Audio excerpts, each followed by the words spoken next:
আরে বন্ধু আসো কেমন? এই তোমার সাথে ভিডিও কলে একটু কথা বলতে ইচ্ছা হলো। হ্যাঁ, না খুশির খবর। তুমি তো জানোই আমি আসলে টুকটাক লেখালেখি করি আর কি। হ্যাঁ হ্যাঁ হ্যাঁ হ্যাঁ। তো ওই যে একটা লেখা লিখছিলাম বুঝছো, এই যে বাংলাদেশের যে বহুল প্রচলিত দৈনিক পত্রিকাটা আছে না, নাম জানো না? এটা সবাই জানে, পেছনের আলো। হ্যাঁ হ্যাঁ হ্যাঁ হ্যাঁ, ওই পেছনের আলো পত্রিকায় সাহিত্য পাতায় আমার একটা লেখা ছাপা হয়েছে আর কি। ব্যাপক হিট, মানে সারা বাংলাদেশে আলো অন্তরে ফেলছে।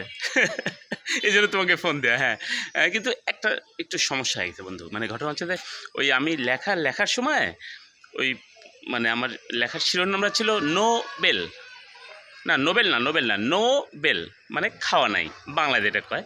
কিন্তু ওই প্রিন্টিং মিস্টেকে একটা ঝামেলা হয়ে গেছে, ওই লিখে দিতে হচ্ছে নো বাল।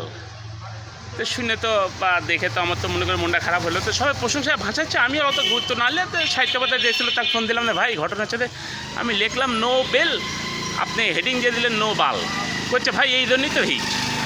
তারপর তো শুনে তো মনে করো যে আমি এখন কী করবো, হাসবো না ঘাসবো। তো এখন আমার ওটার নামই হয়ে গেছে নো বাল।